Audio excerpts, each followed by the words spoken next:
faithful, loyal YouTube subscribers. I'm on vacation. I needed a vacation, you all. Please understand, I've been exhausted the past few months. Ever since December, when Earl was in the hospital, taking care of him. Ever since December the 1st, really. So today it is Monday, February the 17th. The year is 2020, and I'm someplace in paradise. I'm in a beautiful resort down in Orlando. I have to say this though, because the resort is nice, very, very, very extremely family orientated. Our stay here has been awesome. We're the only black folks here. Now, you may say, why does that matter? Well, basically, we're the only black folks here, and you either got kids or white folks. There's no middle ground. They're all older than us, way older. Little kids. So mainly kids with their grandparents are at this, I want to call it a timeshare hotel, something like that. Anyway, the place is clean, the place is nice. Just not what we're used to when it comes to the accommodations were very nice, decent, spacious. I'm sitting on the patio. It's like a one-bedroom apartment with a full kitchen. And if we wanted to cook something, we on vacation. I wasn't about to cook shit. I've been cooking for the past few months.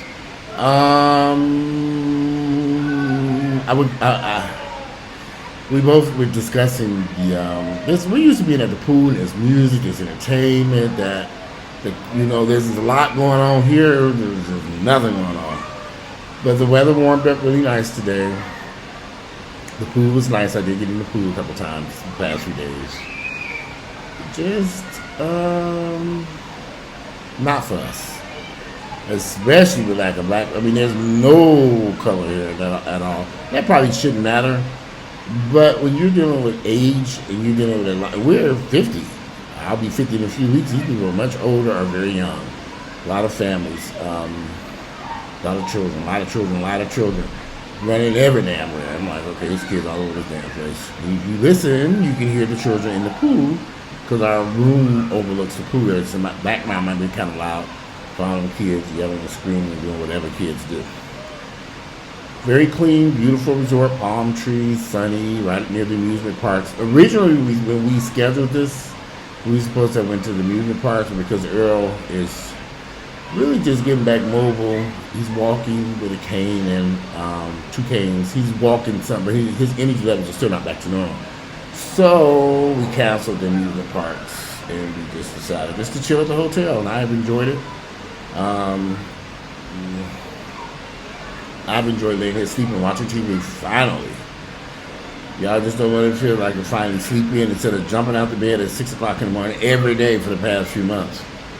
So I got to sleep in a little bit, and I enjoyed that. And then we head back home soon.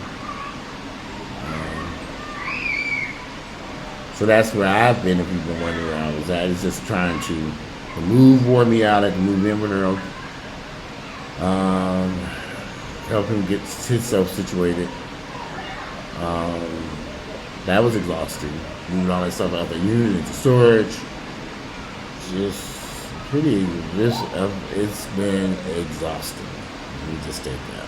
So, with that said, I'm looking forward to some stuff that I'm going to do on my YouTube channel. I've been doing some postings on Facebook for entertainment while I'm just, while I was sitting out by the pool and stuff like that.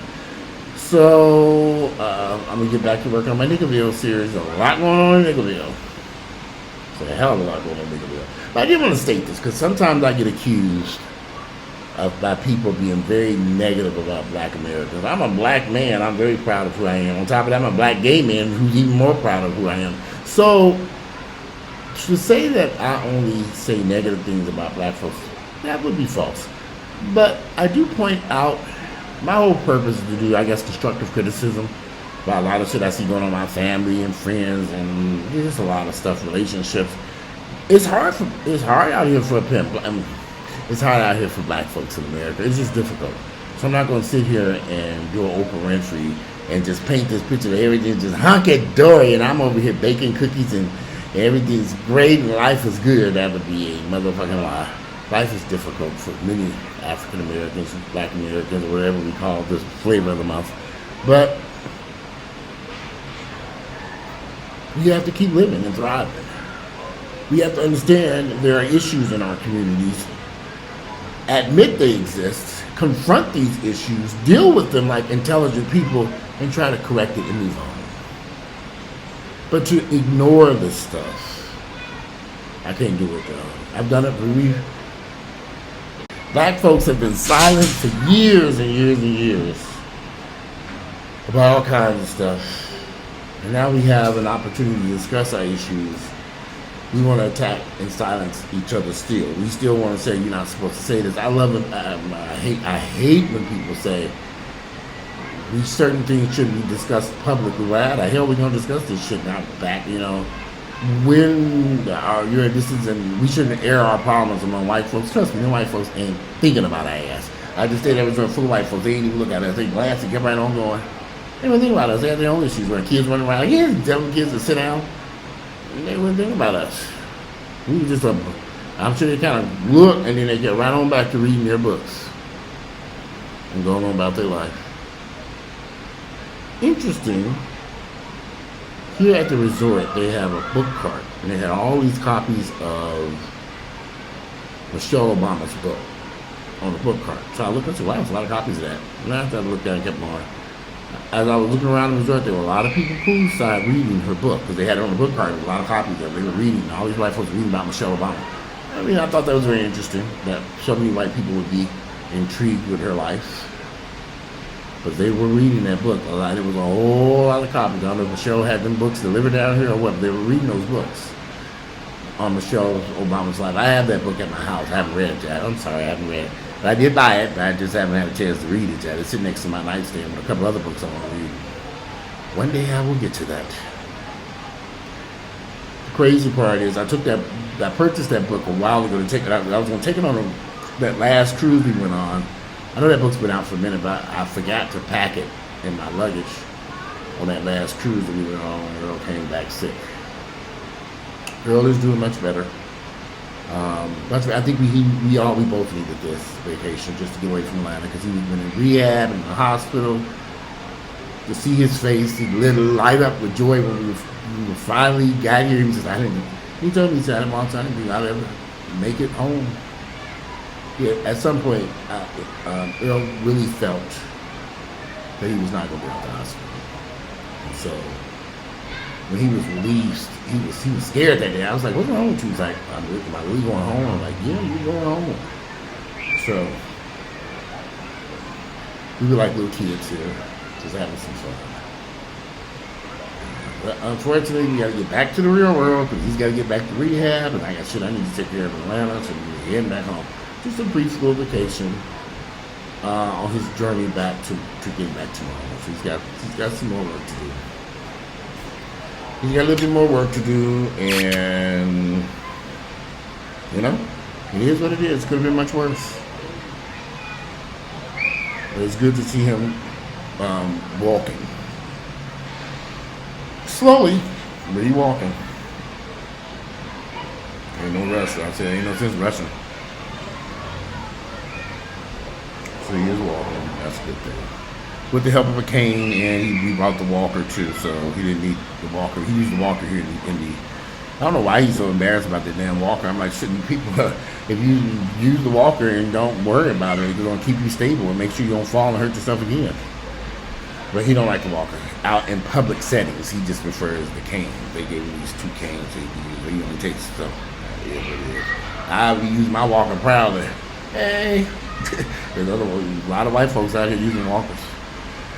You never know, they might have had hip surgery. I done learned a lot. Going through this process, I learned so much. I learned a lot. But anyway, yeah, there's a lot of stuff that I saw on the news over the past few weeks that I want to talk about. And there's a lot of stuff that's been going on. But I did see where there was a shooting in Atlanta at Old Lady Gang, which is the restaurant owned by, I can't think of the girl's name, from Real Housewives of Atlanta. The producer, now y'all know I'm old, I should know Sandy, I almost said Sandy. What is that girl's name? Old Lady Gang, Candy Burris. There was a shooting outside her restaurant, and y'all let me explain. Two things happened in Niggerville. Old lady gang shooting that took place, and the closing of the restaurants by the YouTube guy, chef, Beans and Gravy and Beans, or Beans and Gravy and Soul Crab. He closed his restaurants now. Y'all, let me explain something to y'all. Having upscale, nice restaurants in black neighborhoods is very expensive. Very expensive to do. Old Lady Gang and the restaurants run by Beans and Gravy, or Gravy and Beans, which is in West End, in an area desperate for nice sit-down restaurants. Ironically, his restaurant, Gravy and Beans, or Beans and Gravy, was located just down from the lady who has the vegan hamburger place. I can't think of her name now.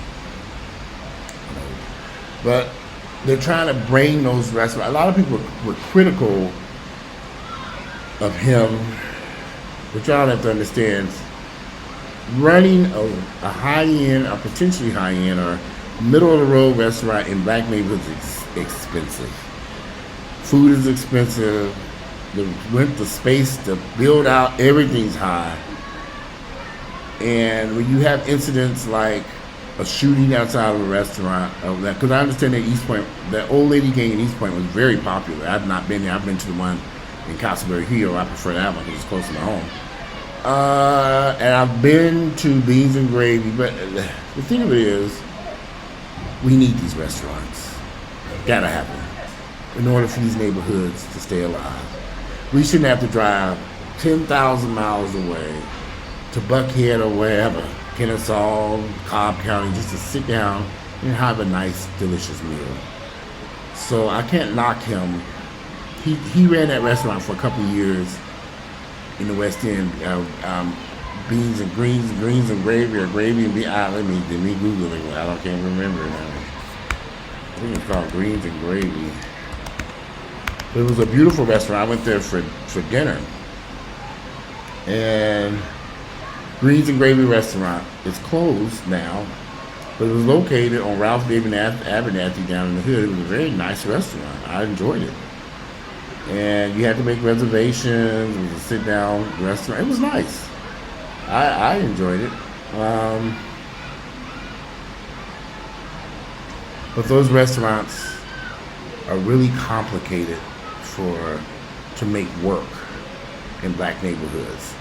The food, people said that he would sometimes run out of food at his Soul Crab place. And so he was running some type of credit repair business that I don't know the details of it. I've kind of read about it. I haven't really researched it enough so I can really go into details of it. But I have a sneaky suspicion, and I'm pretty sure I'm 1,000% correct about this. He was taking the money from that credit repair company and funneling it into these restaurants that he wasn't making no money off of, because of the cost of food, the cost to rent that space, the cost to take care of employees, pay employees. It wasn't profitable.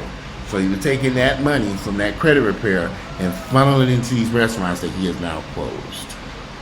I bet my life that was taking place. On the outside, these restaurants look like they were doing successful. But for a small businessman going into business, it's complicated because the cost of food. When you look at a national chain like Longhorn Steakhouse, they get all these steaks for a set price. They probably buy 1 million steaks a year for a set price. When you got somebody like him trying to make this work, his food costs kind of all over the place because he's probably not able to get the type of pricing that he could make what he can make. And the restaurant industry, a lot of people don't say, is razor thin profits. That's why people say, once it's open restaurants, hell no, I'm not about to go get broke in that damn business.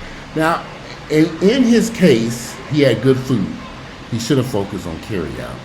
I hate to say this, that's the only thing that works in black neighborhoods. People feeding the masses of people who come in and get their food to go, because it makes sense financially, and they can feed a lot more people. It just is not. That's why you don't see a lot of sit-down restaurants in certain neighborhoods, because they're very difficult to run and very difficult to make a profit. That's what people in the business. Nobody wants to be in the business just to get by. Lately, I've been going to some soul food places in Atlanta. Busy Bee, This Is It. That shit is expensive. I'm like, wow. Every time I sit down, I'm like, what? These prices went sky high. Food is costly. But I don't care what restaurant you go to Atlanta, you gonna pay. Unless it's a fast food place and shit. I've been to fast food places paying $10, $11, $12 for a combo. So food has gotten very expensive. So he took that restaurant. He was running a credit repair company. Regardless of what he was doing, I hope Old Lady Gang, which seems to be doing well, they have about 5 different locations.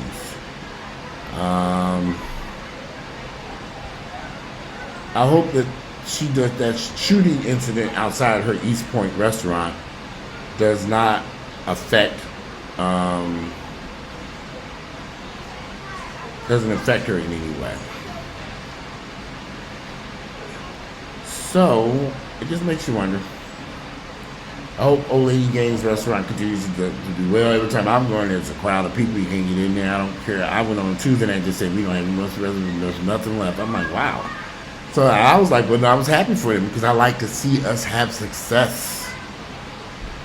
That's why when people criticize me, I'm like, I support black-owned businesses if I can. If I see even places where I've been to, they didn't treat me properly, I go back and give them a second, third, fourth, fifth, sixth chance before I say, okay, y'all done really screwed up. I didn't give y'all 10 chances and this shit ain't worked out. So I support these. When people say the whole Niggaville series, they don't understand me. So I don't argue with people no more about it. If you love what I do, you understand what I'm doing, you understand what I'm trying to do, the message I'm conveying to my audience, which is mostly black folks. So trying to get us to really take a close look in the mirror ourselves and first accept, and then address the issues we cause in our own lives. The only person who's hurt Walter more than anybody has been Walter. My decision is me, nobody else. I can't blame my mama, my father, my brother, my sister. No, I gotta start here. Start with me and make those changes. So, with that said, I just got out this pool. I'm going to go ahead and take a shower. We're going to try to figure out something to eat out here in Orlando. I would like to. The restaurant we went to last night was not that great. Orlando, Florida is a tourist trap. We all know this. And I was hoping we'd find some. We thought we found a good restaurant last night. Did all this research and reviews. Terrible. I'm not going to say the name of the food. It's not all that great. Packed with people. We think, wow, this is going to be a great experience. That food was unedible. So, with that said, I'm going to try it again. This is our 3rd night trying to find a decent restaurant here in Orlando. It's just a tourist trap here, though. And it's hard to even find.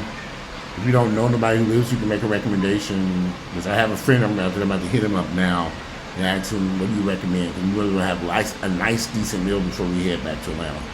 But anyway, today it is Monday, February 17th, the year is 2020. I might do another video later on. Can't make any promises. Just depends on how I feel. Because it's about 6 o'clock here in Orlando. And I will show you all what it looks like out here, but it's a screened-in porch, and you won't be able to see much. The porch is screened in, you won't see nothing. Keep the mosquitoes from eating our asses alive up here. Anyway, I'm out of here. Enjoy your Monday, and I'll be back later on. Maybe.